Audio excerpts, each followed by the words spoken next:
तमिलनाडु में इस बार जनादेश ने साफ कर दिया है कि सत्ता का खेल अब 2 दलों तक सीमित नहीं रहा। 118 के बहुमत से महज 10 सीट दूर रहकर थलापति विजय की टीवी के 108 सीटों के साथ सबसे बड़ी पार्टी बन गई है, जबकि दशकों से बारी बारी राज करने वाली डीएमके और एआईएडीएमके पीछे छूट गई। अब सवाल सिर्फ जीत का नहीं बल्कि उस जोड़ तोड़ का है जो ये तय करेगा कि तमिलनाडु में अगली सरकार किसकी बनेगी।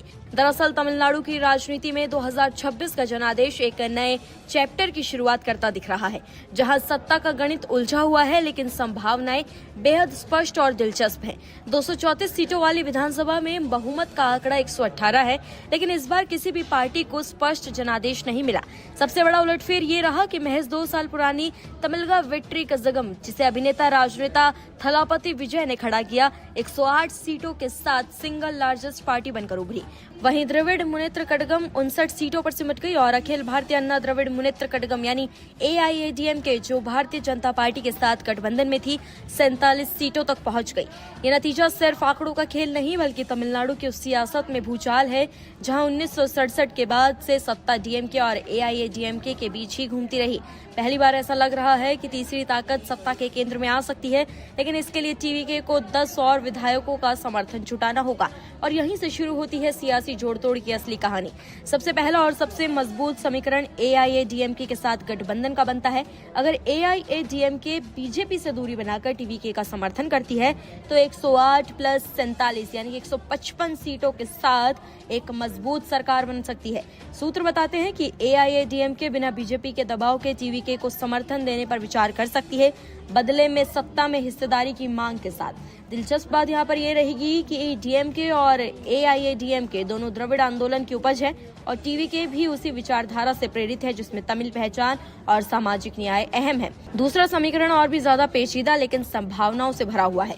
डीएमके गठबंधन के छोटे दलों का टीवीके के साथ आना। कांग्रेस, सीपीआई और आईयूएमएल जैसी पार्टियां अगर डीएमके से अलग होकर टीवीके को समर्थन देती हैं तो आंकड़ा बहुमत के करीब पहुंच सकता है। राहुल गांधी और विजय के बीच दोस्ताना रिश्तों की चर्चा भी इस समीकरण को हवा देती है। कांग्रेस लंबे समय से सत्ता में हिस्सेदारी चाहती रही है और ये मौका उसके लिए गेम चेंजर साबित हो सकता है। एक बेहद दुर्लभ सुहाना मौसम है यहाँ का, देख सकते हैं। हमारे ब्लॉग में बने रहिए और बहुत ही शानदार और बहुत ही सुंदर मौसम है और देख सकते हैं यहाँ पे, और यहाँ पे देख सकते हैं। लेकिन सैद्धांतिक रूप से संभव विकल्प ये भी है कि डीएमके खुद टीवीके को समर्थन दे दे। ऐसा होने पर आंकड़ा 167 तक पहुंच सकता है, लेकिन ये लगभग असंभव माना जा रहा है क्योंकि टीवीके ने पूरा चुनाव एमके स्टालिन की सरकार के खिलाफ लड़कर ही ये मुकाम हासिल किया है। विजय और उदयनिधि स्टालिन के बीच की राजनीतिक प्रतिद्वंदिता भी इस संभावना को कमजोर करती नजर आती है। अगर टीवीके बहुमत साबित करने में नाकाम रहती है तो एक चौथा और सबसे चौंकाने वाला विकल्प भी सामने आ सकता है, डीएमके और एआईएडीएमके का साथ आना।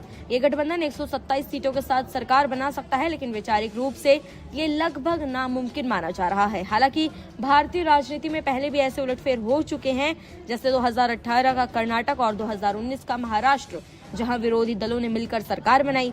कुल मिलाकर तमिलनाडु का ये जनादेश सिर्फ सत्ता का फैसला नहीं बल्कि बदलाव की एक मजबूत दस्तक है। जनता ने तो साफ कर दिया है कि अब वो पारंपरिक राजनीति से आगे बढ़कर नए ऑप्शंस को मौका देने के लिए तैयार है। अब निगाहें इस बात पर टिकी हैं कि विजय इस अधूरे जनादेश को कैसे पूरा करते हैं और क्या तमिलनाडु को सच में एक नई राजनीतिक दिशा मिलने वाली है। आप इस पर क्या कुछ कहना चाहेंगे? कॉमेंट्स में हमें अपनी राय जरूर दें। नमस्कार, मैं हूं मानक गुप्ता। अगर आपको हमारा ये वीडियो पसंद आया हो तो इसे लाइक और शेयर जरूर करें और हाँ, हमें सब्सक्राइब और फॉलो करना ना भूलें ताकि आप देश और दुनिया की कोई खबर मिस ना करें। तो जुड़े रहिए हमारे साथ और देखते रहिए न्यूज़ 24।